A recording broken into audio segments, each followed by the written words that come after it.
મિત્રો, આપનું દિલથી સ્વાગત છે અમારી દિલની વાર્તા ચેનલમાં।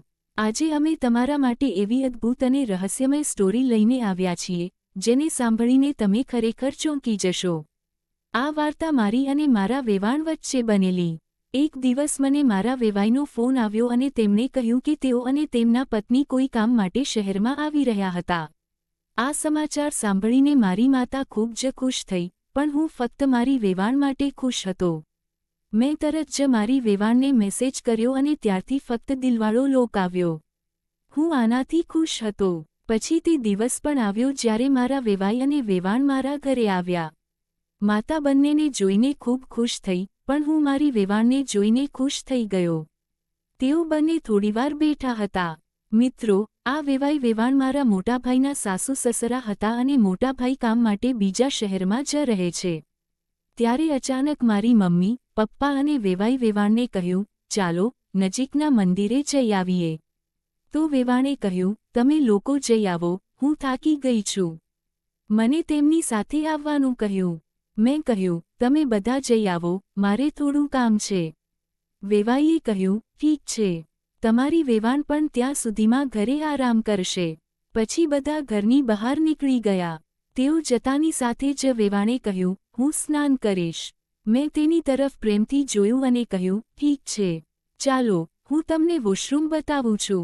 અને તેમનો સામાન મારા રૂમમાં રાખવા ગયો।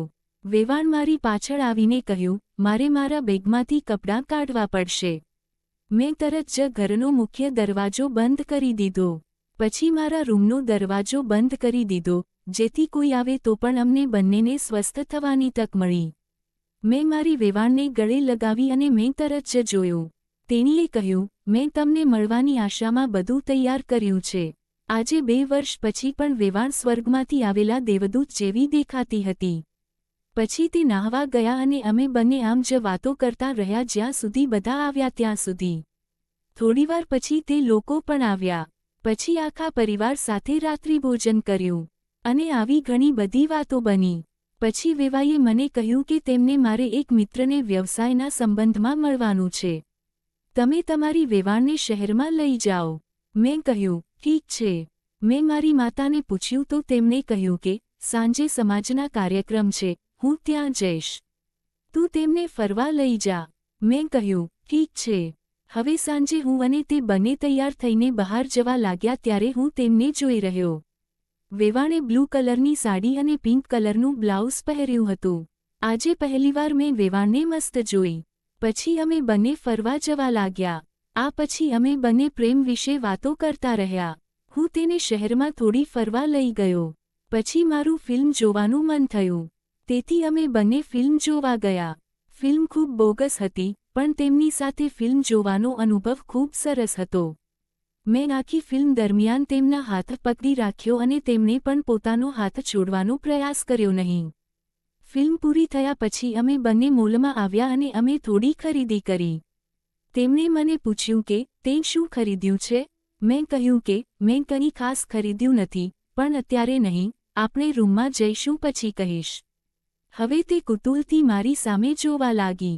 તેથી મેં મારી આંખોથી તેમને આશ્વાસન આપ્યું અને તેમને શાંત કર્યા। પછી અમે બંને હાથ પકડીને ચાલતા રહ્યા। એક સ્ટોરમાં જમવા ગયા। પછી વરસાદ શરૂ થયો અને અમે ચાલતા જ હતા ત્યાં અંધારું થવા લાગ્યું। અમે બંને ભીના થઈ ગયા। અમે બંને ઘરથી દૂર હતા, તેથી મને લાગ્યું કે વરસાદમાં ઘરે પહોંચવું મુશ્કેલ બનશે। આ રાત પણ હતી। મેં તેમને સમજાવ્યા અને કહ્યું, આપણે નજીકમાં કોઈ જગ્યાએ બેસીને પછી ઘરે જઈએ। તે સમજી ગયા પણ ખચકાટ અનુભવતી હતી। મેં કહ્યું કે આપણે વરસાદ બંધ થાય એટલે ઘરે જઈએ કારણ કે અમને આવવાનું કોઈ સાધન નથી મળી રહ્યું। 1 કલાક પછી વરસાદ ધીમો પડ્યો એટલે મેં એક રિક્ષાવાળા ભાઈને બૂમ પાડી એટલે રિક્ષા ઊભી રહી અને અમે ભીના થઈને ઘરે આવ્યા। ઘરે હજી સુધી કોઈ આવ્યું ન હતું। મેં સીધા રૂમમાં પ્રવેશતાની સાથે જ મેં મારા ભીના કપડાં બદલ્યા અને રૂમની લાઇટ ઝાંખી કરી દીધી। તે સમયે તેમને યાદ આવ્યું કે મેં કંઈક લીધું હતું। તેણીએ ઝડપથી મારા પેન્ટ તરફ જોયું અને પૂછ્યું કે તેમાં શું છે? મેં કહ્યું, ખોલ અને જો। જ્યારે તેમણે મારા ભીના પેન્ટના ખિસ્સામાં હાથ નાખ્યો તો આમ બધું જોઈને વેવાણ ખુશ થઈ ગયા। હવે મેં તેમને કહ્યું, હવે તમે અંદર જાવ અને કપડાં બદલો. તે ખુશીથી કપડાં બદલવા માટે અંદર ગયા. 20 મિનિટ પછી મારી સામે આવા પોશાક પહેરીને આવ્યા. તેમના કપડાં જોઈને હું ખુશ થઈ ગયો. વેવાણ એકદમ નાની છોકરી જેવા લાગતા હતા, જાણે 20 થી 21 વર્ષના હોય તેવા દેખાતા હતા. પછી હું તેની નજીક ગયો અને તેમને કહ્યું, પહેલા મને મારો ગિફ્ટ બતાવો. હવે હું ચોંકી ગયો. પછી મેં મારા ખિસ્સામાંથી કાઢીને તેમના હાથમાં મૂકવાનું શરૂ કર્યું. મારી વેવાણે મારા હાથ પકડ્યો.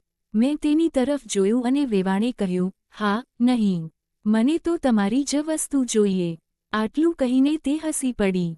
તે પછી અમે બંને પ્રેમના દરિયામાં ડૂબવા લાગ્યા. લગભગ 50 મિનિટ સુધી પ્રેમમાં લીન રહ્યા પછી અમે બંને બહાર આવ્યા. વેવાણે કહ્યું કે, આજે ઘણા સમય પછી મને શાંતિનો અનુભવ થયો છે. કાશ, આપણે આ રીતે રોજ પ્રેમ કરતા રહેશું તો બહુ સારું હોત. પછી થોડા સમય પછી તેણીએ કહ્યું, તમારા વેવાઈ મને ધંધા માટે વિદેશ જવાનું કહી રહ્યા છે. વેવાણનું વિદેશ જવાનું સાંભળીને મને થોડું ખરાબ લાગ્યું, પણ મને જે કહ્યું તે મેં માની લીધું. સવારે અમે બંને નીચે આવ્યા ત્યાં વેવાઈએ પણ મને વિદેશ જવા વિશે એવું જ કહ્યું. પછી થોડા દિવસ પછી તેમના જવાની વ્યવસ્થા કરવામાં આવી, પરંતુ તે પહેલાં અમે બંને ખૂબ જ સારો સમય વિતાવ્યો હતો જેને વેવાણ તેના આખા જીવનમાં ક્યારેય ભૂલી શકશે નહીં.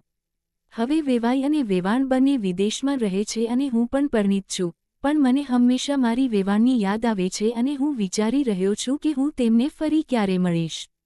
મિત્રો, આજની સ્ટોરી તમને કેવી લાગી? તમારા વિચારો અને લાગણીઓ કોમેન્ટમાં જરૂરથી શેર કરજો. તમારી કોમેન્ટ અમારી માટે બહુ મૂલ્યવાન છે.